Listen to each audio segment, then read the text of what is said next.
Greetings, all. This is Cicely McClennan with New African Image Makers, and you have landed on From Seed to Systems podcast. Today, we have a very special guest, Nezeziah from Burkina Faso Live. So, let's get this quick intro and we'll get right into a conversation I know a lot of people are interested in hearing from.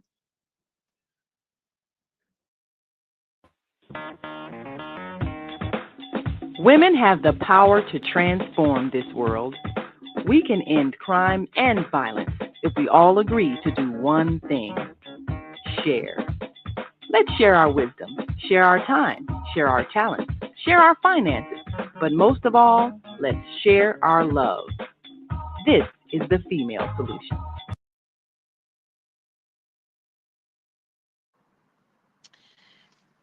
Thank you all for joining us today.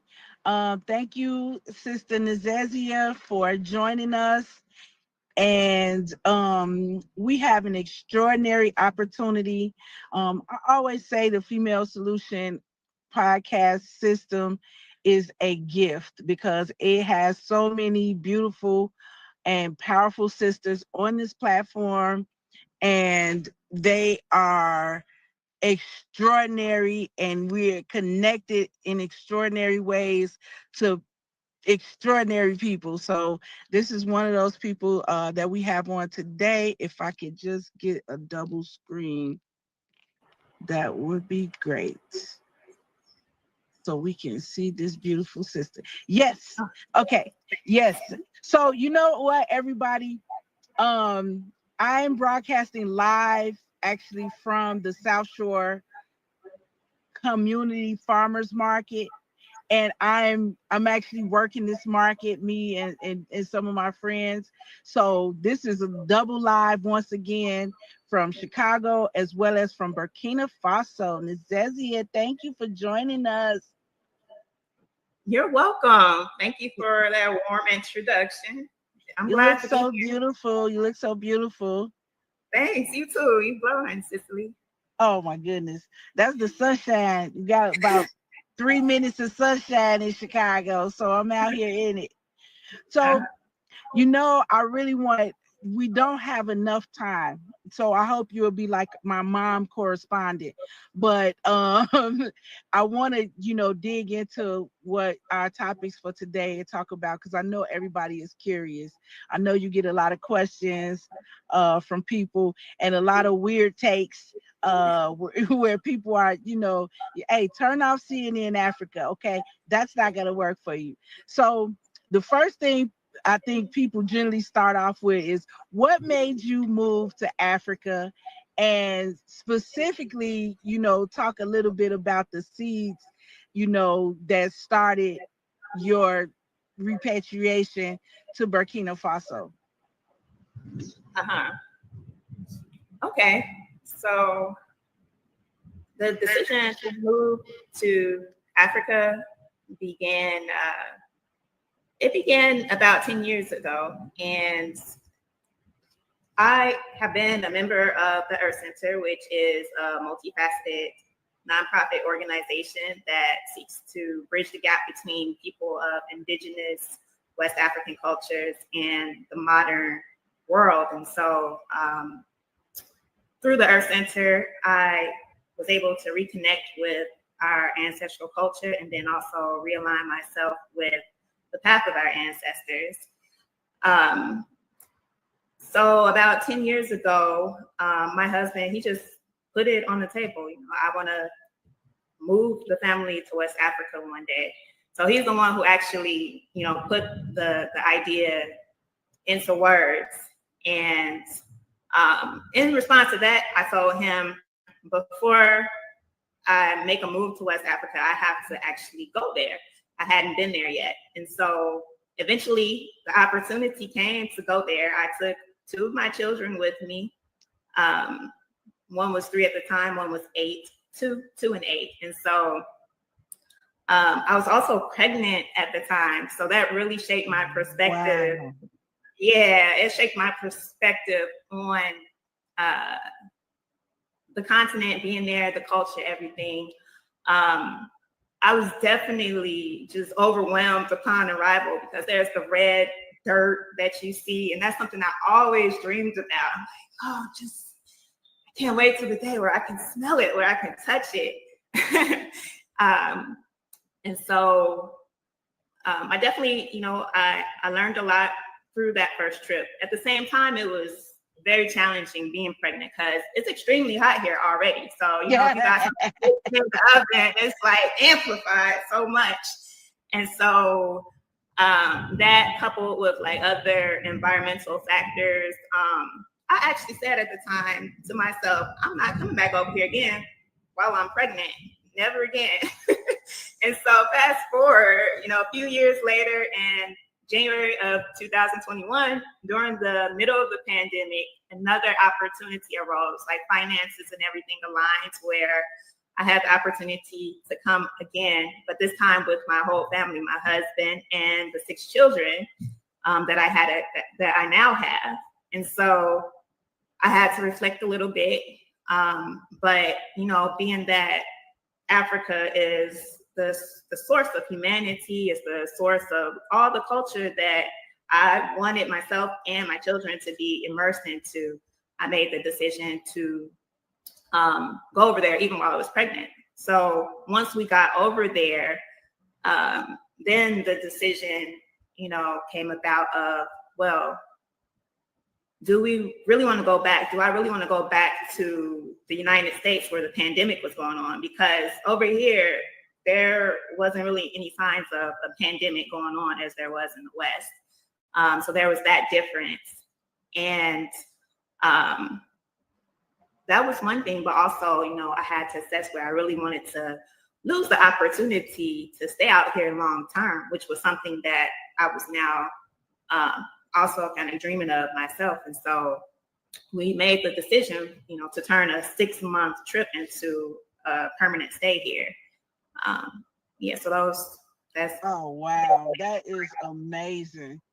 That is amazing. Well, I know the heat, to be honest, as I enter into the West African airspace, as soon as we land, you get off the plane has been air conditioned.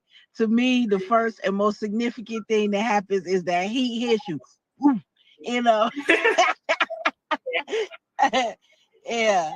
So once that heat hits you, besides that, what is another like significant aspect that you really had to adjust for when you first came? Mm-hmm. Well, one of the things that took me off guard and that I had to adjust to was being as that, when we come over here, those of us who come into the community, who are members of the Earth Center, we actually make the journey to immerse ourselves within the culture. So, a lot of trips can be touristy, but it's really to just learn, like I said, the ways of our ancestors. And you gotta be comfortable with being in nature, like not, walking in the park and looking at the little birdies and butterflies, but actually relying on nature and working in harmony with nature. So I'll say just the blackouts, of course, when it comes to electricity in the urban areas, those blackouts can happen at any time. But it kind of also intersects with, assuming the role of a woman. Gender roles in West Africa, whether you in the bush or even if you're in the urban areas. I'm in a semi-urban area, which is the city of Bobo-Dioulasso, Burkina Faso, which is about 6 hours southwest of the capital of Ouagadougou. And so it's like, it's a surprise when certain things happen like that, but it's like you have to keep carrying on. Like if the lights shut off. I remember one time there was a party, and I had actually given birth. So there was a party in my home. The baby was fairly young, the newborn. And so there were a lot of people over. The purpose was to bring people together in the community. But I dipped off. I was changing the baby's diaper, and then the blackout happened. When I came out that room, everybody was gone. So it's like, I saw things all over the place. But I'm like, I don't feel like doing it. There was someone else, a young man who was staying with us. I'm like, okay, maybe he'll take his turn in the morning and clean up stuff. This is too much. I'm done. I'm going to bed. And so, in the morning time, an elder, one of the matriarchs in the community, she welcomes everybody, receives everybody. She feeds people who come in through the community. You can go and get a nice healthy meal from her. But she dropped in, and so we had to go down on our knees. That's how you position yourselves in front of elders. It's a sign of respect. So I was just listening to the lecture about cleanliness, and it was valid. There's different standards of cleanliness. Like when we coming from the West, we can have a home full of clutter. We can leave the dishes to the next day. People got all types of ways to just maneuver around a clean space. And so, or an unclean space, I should say. And so,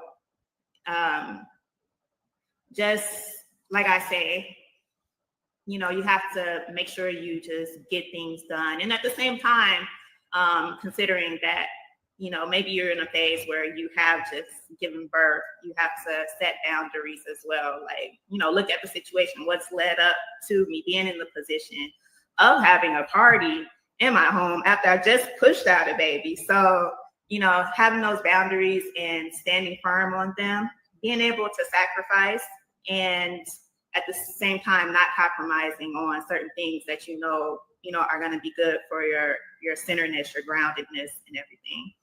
Oh my God, I can only imagine. I think right now, I don't know if it's because of my age or whatever, but I find people in Ghana to be accommodating. So I can't imagine, even being left to do. If I pick up something or try to clean, they out there saying, "No, let me do it." So that could be one interesting difference. Of course, I've never lived in. I've always been in the city, so I wonder if that's one of the differences in terms of like the expectations. Yeah, and then also, this was a group of teen girls, so as much as they do, they cooked the whole meal, they served it up, but it's like you have to kind of step in and like organize. So the next time I was in a similar position, I'm just like in advance, I'm like, hey, I need you to make sure it's clean after the food is served. And some basic, communication like that it helps. Yeah. So given the transition of, being here in Chicago, in the US or whatever, do you feel like your identity or your connection with who you are has shifted some? And if, if you feel like, you've changed in some way, or you look at yourself differently, in what ways would you say that you've changed, or do you look at yourself differently in any kind of way, as a human, as a mom, as a woman? Yeah, I definitely have to push myself more, and I touched on that in regards to like when it comes to the gender roles, but there's different things as far as being resourceful. I've definitely had to adopt that quality of being resourceful. Here, if something breaks, then you just have to figure it out, and you have to like take something from around you and then tweak it and get the same results. Also, spirituality is pretty important to me, and so it's definitely been much more crucial to do my daily spiritual activities, to talk to my ancestors. If there's something that I'm going through, then, I keep my ancestors informed. And as far as the kids, within West African cultures, the kids, the home is all seen as an extension of the woman. So it's definitely been very helpful to learn about just how a woman plants seeds within her children. They learn from us. They observe everything that we do. So a lot of times, like, even if I don't feel like cleaning, say like cleaning the kitchen floor in the morning, we do have I have assistants with cleaning the floors now. Someone comes and sweeps and mops them every day. But, if she's not feeling well, I take on that responsibility, or there's other things. Right. My children are watching me, so I need to inspire them. I can't not be doing the same thing that I'm expecting them to do. And then also I have to raise their morale. I have to encourage them and help them understand too the importance of kind of pulling their weight in the family, contributing in the family. Have talks with them. I'm working on having more talks with them because I know they're going to grow up and raise their own family. So there's all of that interconnectedness there. Everything I put into them, they're going to have to transmit to their children. Right. So far, what are some of the interesting differences that you see between raising children here in the U.S. versus raising children in Burkina Faso? Oh, wow. There's so many differences. Let's see. The first thing that comes to mind is when I'm in the West, there's the popular concept coming from family, especially, of let the kids be kids. If they're doing something that's challenging for them, or if they just have to clean up after themselves after they've made a mess, it's like, just leave it. They need to have fun, etc. So here, there's definitely a work ethic that you are expected to instill within your children. But it's not you alone, it's the whole community. Like, it's the work ethic, is just like an approach to survival. For instance, I have a daughter who, she's very picky. She's a very picky eater. So I had her next door the other day, and the woman over there, who actually, she has 6 children over there. She's from Togo. Not all of them are her biological children. It's like, in-laws and this and that. And she's staying with another woman. But she once I mentioned, because they noticed my daughter, she's getting a little bit skinnier because of her pickiness. She turns to the girl, she's like, Tenant, you need to start eating. You gotta, she gave her the whole spiel just about not being picky and, continue to eat what I'm feeding to her. So I really appreciate when people are addressing the child directly over here, as opposed to, kind of shaming the parent and leaving it at that. Like, look at your. Can you hear me? Can you hear me? Okay, we having a little connection problem.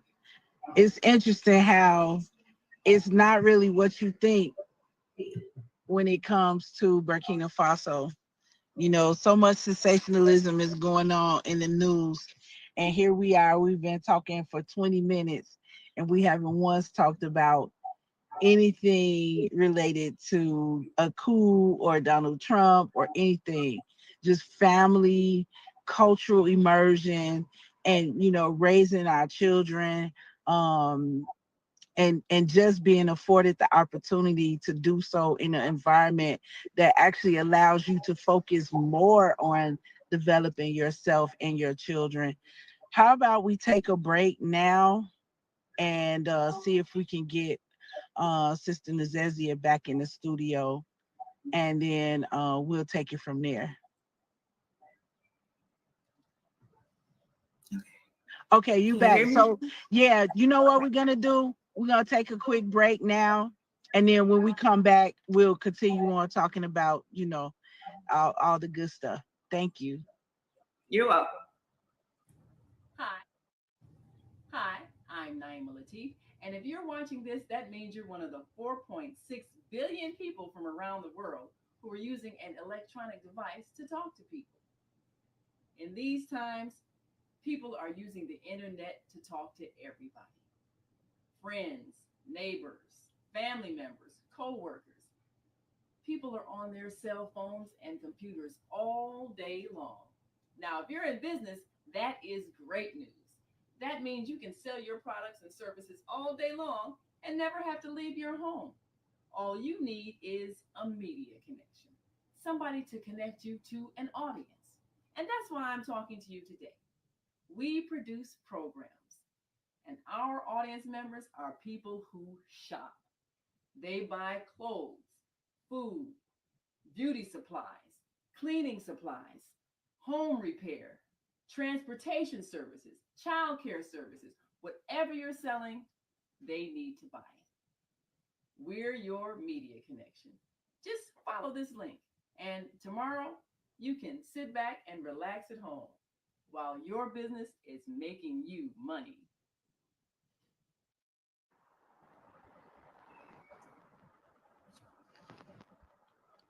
Okay, we are back. Let's see if we can get Sister Nezeziah back in here.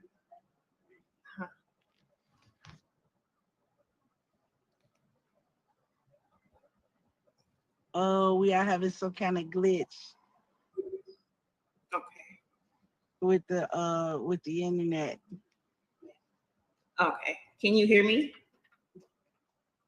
I wanted to get to that comment I saw on the screen. I was able to enlarge it so I could actually read it.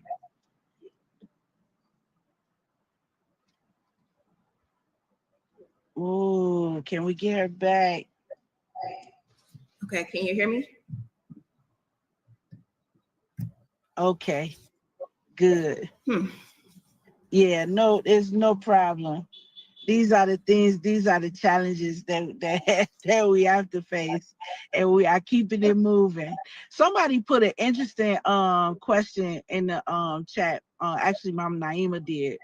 And she was asking, what are your children's future expectations looking like, given Burkina Faso's current focus on self-reliance? Like, what are they envisioning in terms of, their studies, of, just how they perceive themselves as part of this push for self-reliance?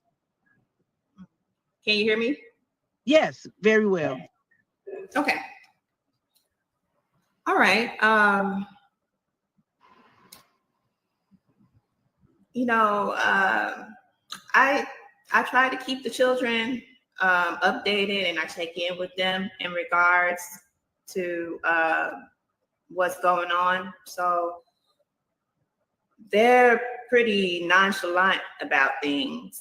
Oh, Yeah, wow, pretty. wow. Yeah, so it hasn't too much, changed the way that they're approaching things. That just may be to their age right now. Yeah, because they are kind of young. Yeah, I mean, my oldest is 15. The other one is 13, 8, 5, and 3, and 10. Okay. Yeah, so they kind of young yet. And I mean, I take all that because part of what I was observing is that, we've been talking for 20 good minutes, and we haven't once talked about any of the hoopla that you hear in the media. And I know in my experience, I have found Africa, and especially living in West Africa, to give me more of an opportunity to just be myself, be a mom, put some focus on that in a way that I wasn't able to focus on here in the US because of all the other things that are going on here. So I was really curious about that aspect as well, in terms of just the day to day, you know, and then Mama Naima chiming in with that question about the future and how they're looking at things and how it's shaping what they're doing, or if at all. So that was a huge point of interest that I wanted us to really talk about really more, because I don't think the average person here in the US feels or can even imagine. If you don't go to Africa yourself and spend time there, I don't think you can imagine um what it feels like to just be in your skin and be okay with that. It's kind of like a pressure that you feel here that you don't know you have until you don't have it. You know what I Yeah. mean? Yeah. Yeah, definitely. So, one of the things that I noticed when we first came over, because my children are in an international school, I've Okay. homeschooled in the United States up until a Yeah. certain level.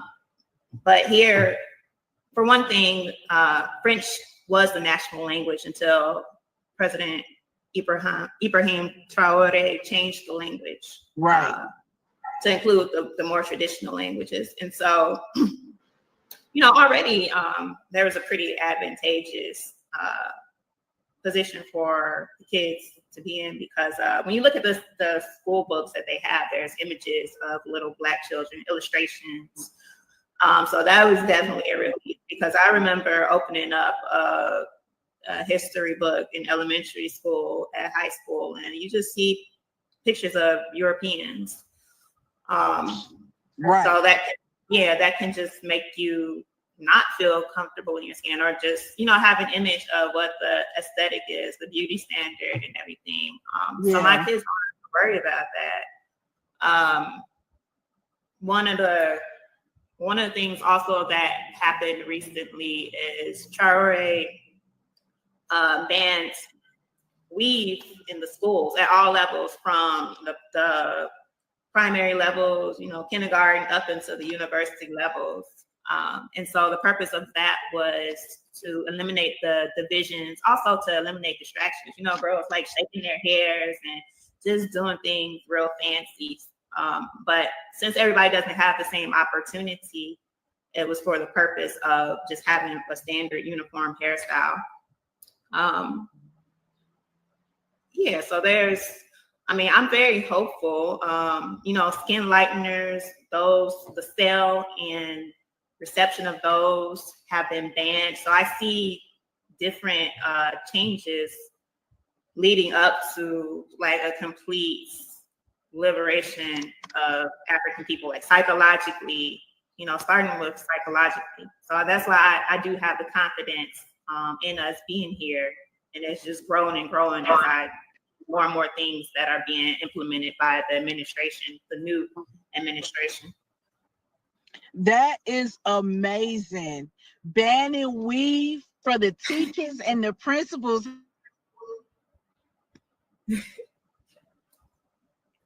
The president. Oh no, it was connection issue, but I hear you now. Oh yeah, I love the president for taking those steps in order to surround our kids with just Black beautifulness. And I love the idea of just having the opportunity of the cultural immersion. I want to ask you a little bit. I think we got to take another break. In Where's the time? I can't even see the time. Okay, yeah, we got a little time before the next break. But what I want to ask you about is specifically like part of the cultural immersion, in terms of living, really not visiting, living in West Africa is doing what you guys are doing, just taking responsibility, for the schooling. I notice how you got the lights, you got a backup for the light in case the lights go out. Those are all just, being responsible for how you're managing your day to day. What other some of the other things are you guys doing? Are you farming, or like what are some of the other ways in which you guys are kind of just, I would say, stepping into even more responsibility than you were perhaps here in the US? Uh-huh. We well, we definitely have to have resources here to just accommodate the unpredictable things. Making sure we stocked up on water, because that's another thing with the water cuts that do happen in the city. My family personally has started a garden. So when we came to this house, we actually moved into another home about 6 months ago. And so there's mango trees, guava trees, a few moringa trees in our yard already. And also we started growing something called ozay. It's just hibiscus, the hibiscus plant. The flowers are edible. It makes a good sauce, as does the moringa. Being that the diet here, which you can probably relate to since you've been living in Ghana, is it's toe, which is the pounded corn flour, and that goes with the sauce, kind of like fufu and sauce. Right, right. Yeah, so we got some carrots growing, but all of that is definitely been helping financially, because instead of purchasing the leaves that I need at the market, I just go outside, and I'm able to harvest the things from the garden and then throw it into the dish that I'm preparing in the kitchen. And then, I mean, that's the main thing right now. We've just moved into this new place, so kind of trying to build up Right. the children while we're here. Yeah. Yeah, that's amazing. I can't wait to get into more farming on the continent. That's something that is a current, reality that, no matter where you live, you should really be thinking about how to get, how to increase your access to um healthy food and food that what happened to it because you were involved in growing it. And Yeah. then not to mention the food prices. So how is the economy there doing with that? With our is it pretty stable in terms of purchasing staples and stuff, just whatever you would purchase from the markets and clothes and stuff like that? How does that look there? Okay. The prices stay pretty stable. I haven't noticed any inflation or anything in the Oh prices. wow. Oh, oh, Yeah. the Ghana inflation, and you saw my face when you said it. I could just cry if I think about it. Oh my Uh-huh. goodness. Yeah. We had another comment too from Mama Zelda. She was just saying that, it's really nice to hear uh just such positive, feedback from someone um from the continent. Because, if you don't know Nezeziah, we get a lot of trash going through the media over here. So it is not, really what people think at all. The other thing I wanted to get into, possibly before we get into the next break. I want you to talk a little bit about your work with the Earth Center and some of the things that you guys have going on, organizationally here and there. Yeah. Yeah. Okay. Well, the Earth Center, it offers membership, and that's how you get access to a lot of opportunities. Um, so, you have access to forums. There is the goal to bring together people like you. You've actually, I mean, you're not a member, but, participated in one of the podcasts. So we're just trying to bring that conversation about changes that can be happening in the community within the West, but also, how can we bring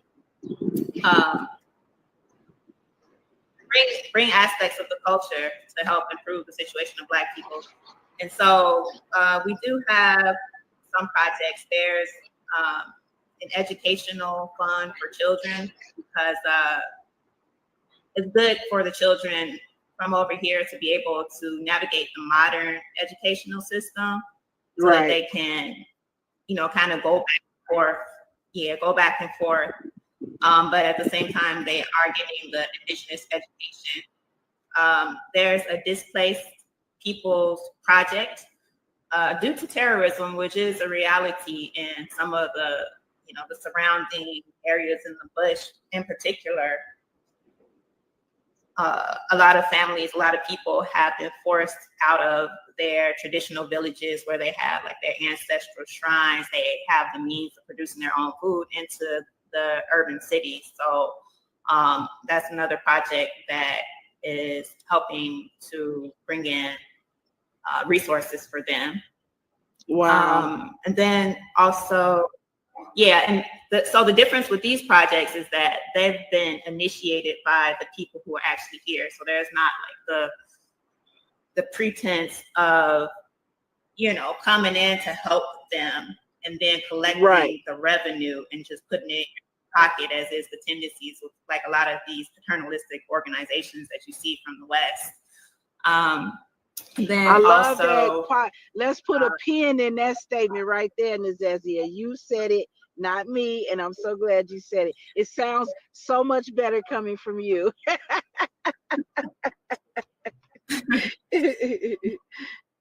underscore.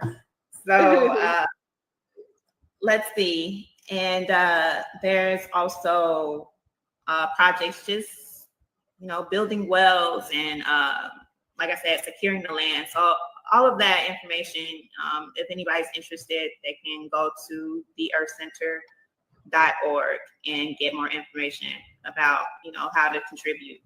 Also, there are, initiation classes that are opening up at this moment. And so, that's something that's been kept secret for a long time. We're not really, trying to publicize that or anything, but if anybody is interested in reconnecting with their ancestral roots, then that's also something that people gain access to or can gain access to through membership. Mm-hmm. Mm-hmm. Those are just a few things. I like what you guys are doing. I always have like the things that you're doing. And so that's just been one of the things that I've enjoyed about having the Earth Center in Chicago. It's very accessible. And even though it's not super publicized, it's still I've found it to just be kind of open, and very informative for the community of those who like to venture, into retouching with the African background. Yeah, so I've always appreciated the organization and the publications that Casabez works on, the magazine and all of that.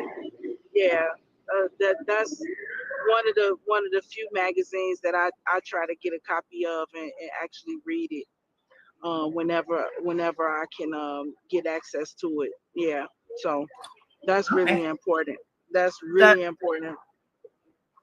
So you mentioned Chicago. The Earth Center will be involved and present at some of the Juneteenth events that are coming up this month. Cool.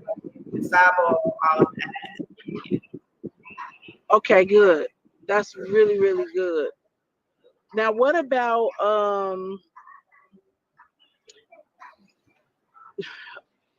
this is another thing I'm hoping will help me to articulate.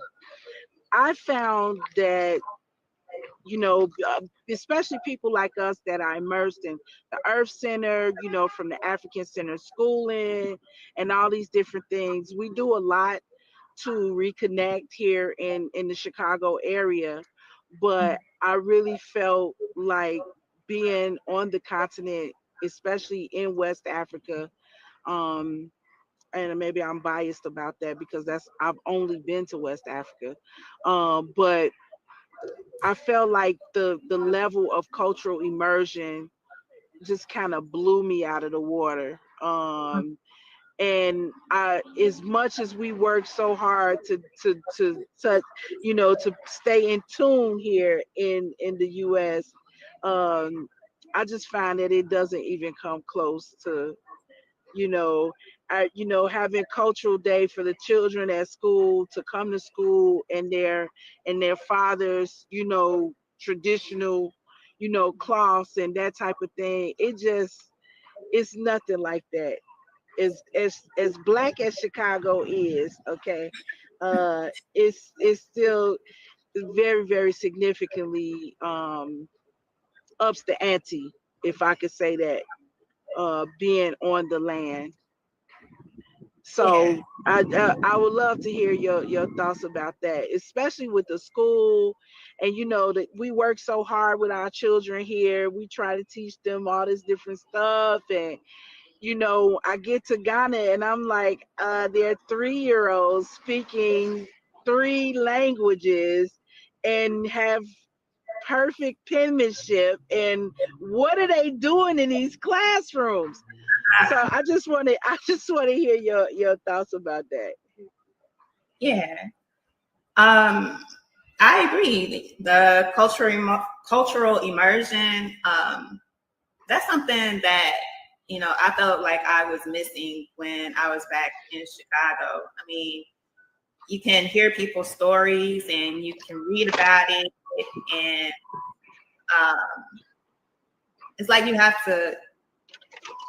spirit has to be over here to absorb all of that. And so it really becomes tangible once you are surrounded by it. As far as my children, they function better when they're immersed in the culture because things that are the norm here, say for instance, when you greeting elders, like I said, me and my husband, we went down on our knees. The same thing with children. There's a certain way you greet, or even the act of just greeting, period. Like here, people do rounds. Right. You do rounds where, in the morning or when you have the opportunity throughout the day, you go over to somebody's house, and then if you're passing somebody else's house who was in that direction, and you stop and you greet them too. And it's like you're bringing everything that comes with you. You bring in that spirit of your ancestors. You bring in the fact that you're thinking about somebody. And so it's something that the children here, they've just been trained to do from a young age. So I noticed that my kids, when they go back over to the US, understandably, they'll feel awkward. There was actually a time when one of the elders from over here traveled to the United States. And so she explained to me, she saw my child at his grandfather's house where she had been brought to just meet my husband's father. And so my son, he like dipped off, he like ran past her. So he's just trying to avoid greeting in a traditional way, that obligation. So it's kind of like a shame that comes from the concept of humility that you'll encounter in the West, but it's not here. Here, humility is emphasized as something that is really valued. Bringing back your yields to your family. Say, for instance, if you're giving anything, a gift, if you're giving a sandwich, the children will be thinking, okay, I'm going to take some back so that my auntie can have some. And you see them light up. I get to share this with my family back at home.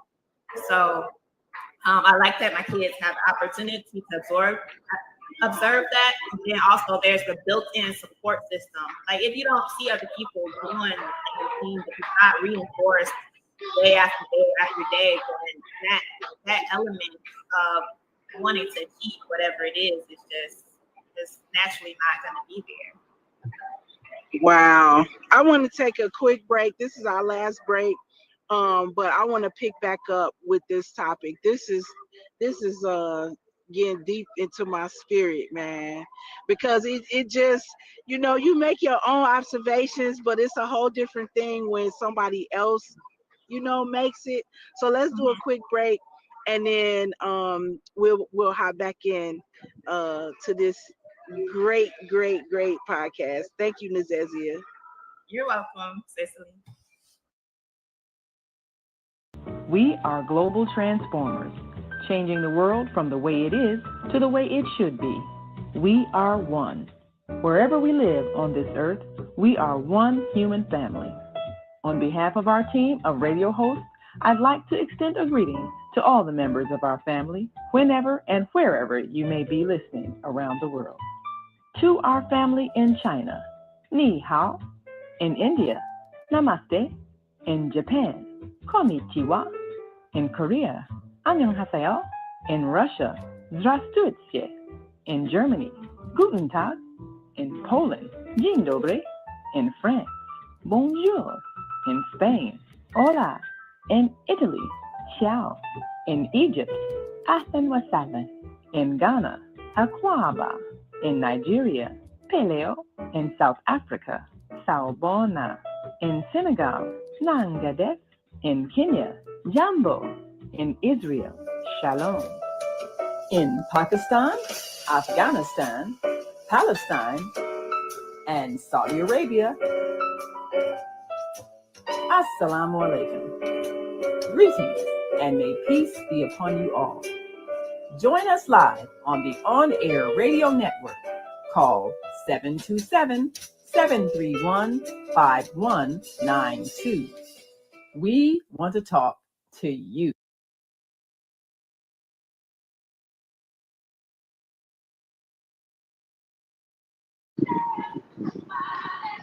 Okay, we are back, and thank you for joining us. Nezeziah live from Burkina Faso, our newest favorite, most favoriteest country. Uh, we are having a love affair with Burkina Faso in America right now. You should know. So before we hop back into that, what we were talking about earlier, because I want to get into that, the topic of the cultural immersion and how it's personally affecting us and our children. We had another comment or question. Basically, the question is, what are people in Burkina Faso being told about us here? Like, how do they see us? You know, is it the stereotypical imagery that's put forth on that same CNN that I have banned my audience from looking at, or is it, like, what are they saying about us in Burkina Faso? Okay. Well, when I talk to people, even strangers, some of them don't know where Chicago is. So the reputation that Chicago has. It kind of varies. America in general, there's the whole concept of the American dream. Yes, people are perceived as very wealthy. Motos are the typical way that people get around here. So if you have an automobile, then it's like, there's some perceived status that comes with that. Let's see. In terms of the history of the people who were taken to the United States and other countries via the transatlantic slave trade, I'm not sure what the familiarity is with that. I mean, because you have so many different people. Some people go through the colonial system and they get exposure through the textbooks, but then you have people who maybe stay in villages, and they come into the cities and they live in the cities, but their education is purely It's purely from an indigenous perspective. Yes, Home training. indigenous and hyper local. Yeah. Yeah. So I even asked when I got over here, I found myself in a position of the history of that. So, like somebody with the shop. Because when you get here, you come and you kind of have like the composure of an American. You hold your body like an American. Yeah, like it's not just the skin color, although they'll notice if you're lighter skinned, then I will hear people, and it's mainly the little kids, Tubabu, Tubabu, Tubabu. They have their little songs and things about the Tubabu, which is basically a word that means colonized person or Westerner. Yeah, and so, I understand some of that. That probably just comes from the parent and some perception that the parents have about people who come from across the ocean. And I do, I have conversations where I'm like, I am African. No, I don't consider myself like a Westerner per se, but I'm trying to learn while I'm here.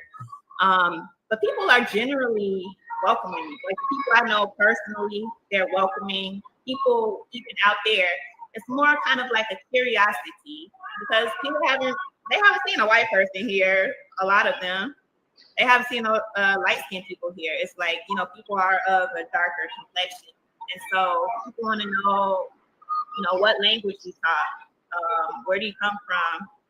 People want to teach you their languages. Here is something called Jola. That's one of the common languages, Amore. So it's like when I step out, I kind of go back and forth as far as I can with the yeah. Wow. So they're really not into like the whole hip hop thing and all of that. It's the younger people who are into the hip hop. Like today is a Muslim holiday. So there's this big house across the street from me. And it's like every time there's some type of Muslim holiday, because the city is predominantly Muslim, but then also there's another half that is Christian. But I noticed, they come out. The last Muslim holiday, everybody had on their traditional garbs. I think that was Eid. This Muslim holiday, I'm not sure what it is, but the kids are out in their hip hop clothes and their jeans and their this, what do you call it? What do young people call it? Stunting or whatever. They got their cars or whatnot, and they're posing in front of this house that don't even belong to them, so that they can put it on TikTok or whatever. So it's interesting. Oh, so wow. Yeah. So they getting some information about some of us over here. Yeah, but I think that's true. They have their their perception of the Western persona. That's in the city. If you go into the bush, then I'm sure it's different. Like even when I've gone to the Togolese bush, I noticed because the Earth Center did have its 30th year anniversary celebration, and so people came from the Gurmachi community, the Tim community, the local community to pay their respects to the leadership of the Earth Center. And so the music that was there, that was being played by the young people, because you had warriors, you had the different classes of society, but there were young people, and the songs that were being sung were parables about life, about nature, about your close pals. So because this was the setting, it's a traditional setting, whatever it was, And so I guess these are things to help those people in that setting to face different challenges that they have in life. So it's just interesting. I really noted that, the music is uplifting. It tries to empower people as opposed to when I'm in the US, I hear lyrics when family and friends come together. I'm smoking this, I'm drinking this, I love this person, etc. Yeah. So I'm around young people a lot, and sometimes I ask them, "Is that how you want to start your morning?" So, but yeah. So just to close us out, I just want to know, like, is this uh, what would you say to people who are kind of maybe thinking about and wondering about, especially West Africa right now? Would you recommend they come for a visit? Is this a lifestyle that you think is qualitatively more beneficial than what we might be pursuing here in the US? Like, would you recommend people start making their way over where you are? Uh-huh. That's a good question. I know Burkina Faso is definitely in the spotlight with everything that Charo has been doing in terms of sovereignty. Um, let's see, what time? One moment. In terms of sovereignty, the Guardian comes sometimes at this time. But he got the key, so don't worry about it. And then also, Burkina Faso is very progressive with the administration right now. So I definitely would advise that people are looking to come over here. Look, my brother, he was warning me, my sister too. Like, sometimes I pick up my phone, there's a picture of, okay, this massacre happened, this violence happened. Oh God. Et cetera. No greeting, just a picture or a link. And so now it's those same people reaching out to me asking, hey, you got some space over there? So things are definitely on the up and up.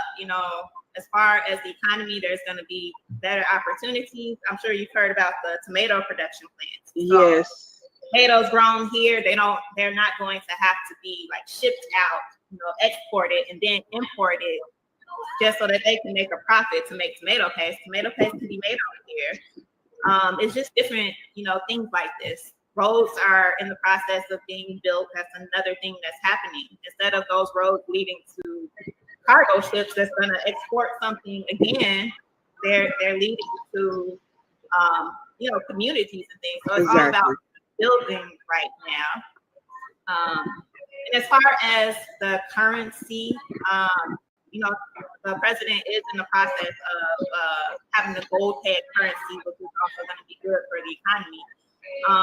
Right now, the currency exchange, things are going to be cheap if you're coming from the West because the USD has more value. So, I don't know. The first example I have is like getting microblades done. Like over here, that just costs like maybe a couple of dollars.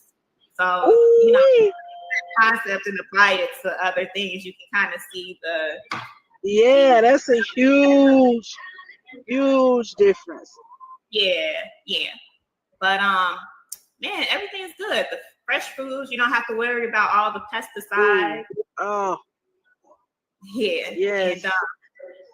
And just to raise a family, I really think it's great.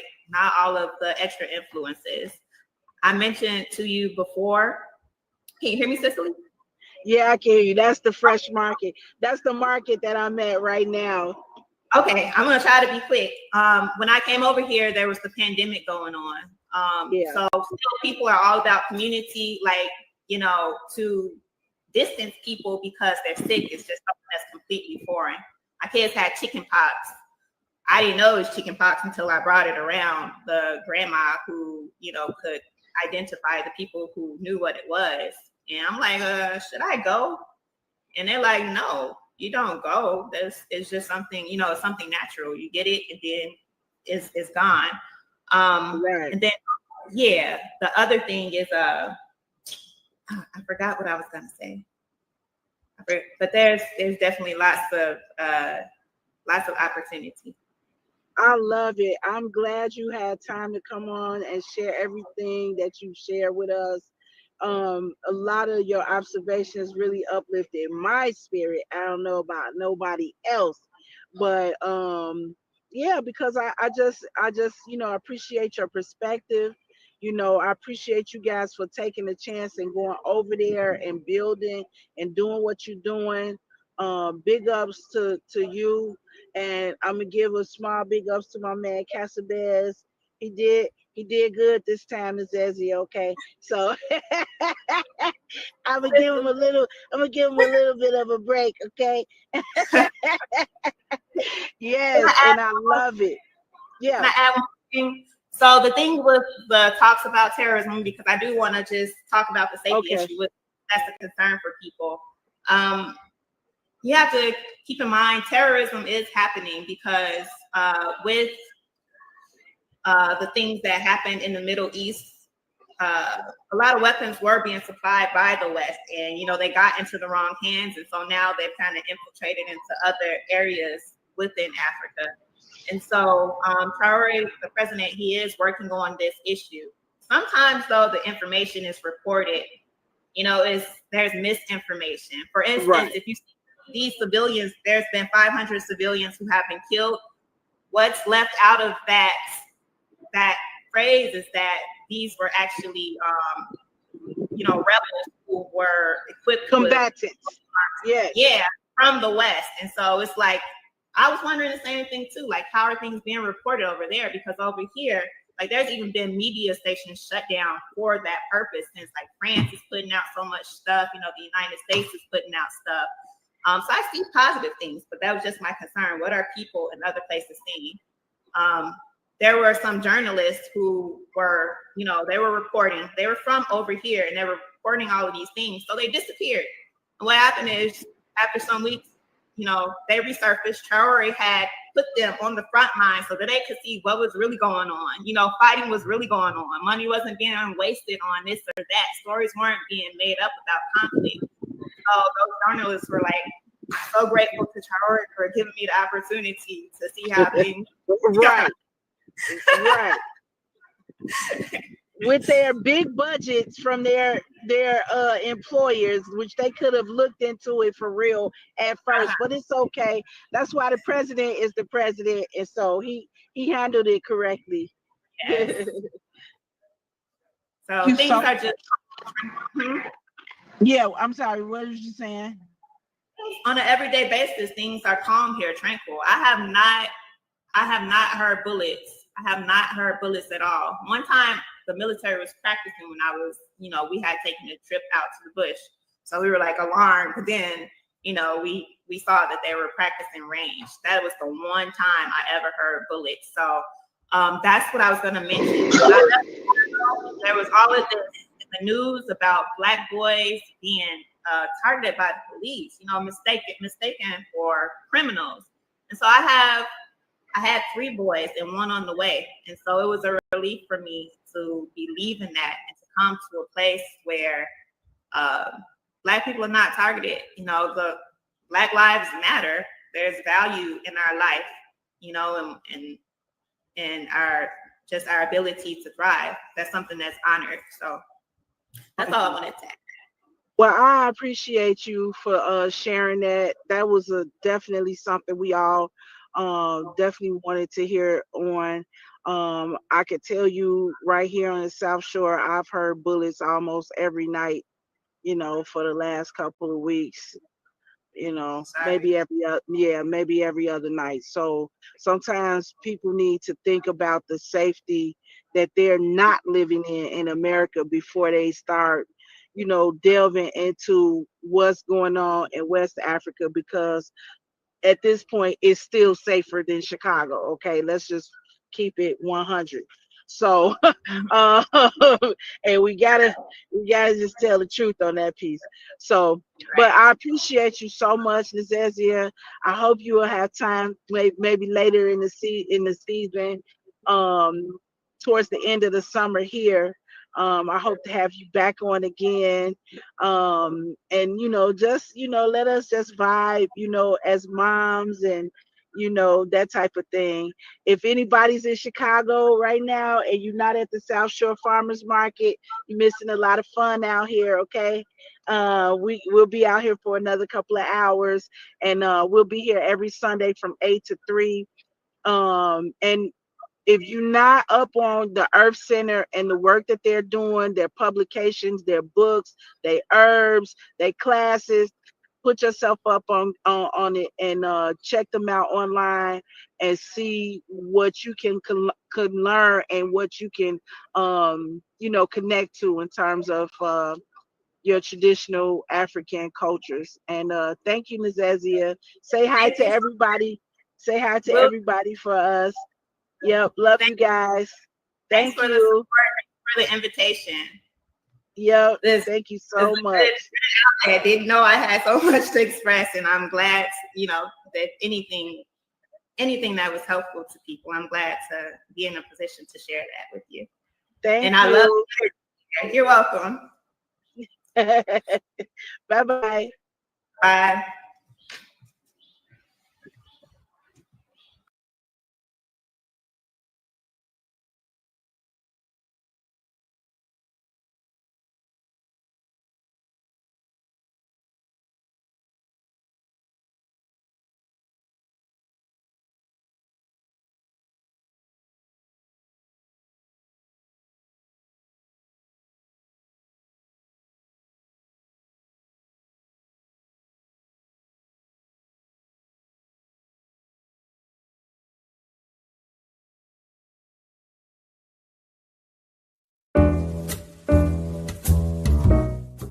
We've come to the end of our show today. If you missed any broadcasts, go to our website for the audio and video archives at www.thefemalesolution.com. On behalf of our team of radio hosts, I'd like to thank all of you who participated in today's discussions. And to our global family joining us from all around the world, we say thank you. To our family in China, xie xie. India, Dhanyavad. Japan, arigato. Korea, kamsamnida. Russia, spasiba. Germany, danke. Poland, dziękuję. France, merci. Spain, gracias. Italy, grazie. Egypt, shukran. Ghana, madasi. Nigeria, eshe. South Africa, ngiyabonga. Senegal, jareh. Kenya, asante. Israel, toda. Pakistan, shukriya. Afghanistan, tashakur. Saudi Arabia and Palestine, shukran. Assalamu alaikum wa rahmatullahi wa barakatuhu. Thank you, and may peace be upon you and the mercy of God and God's blessings.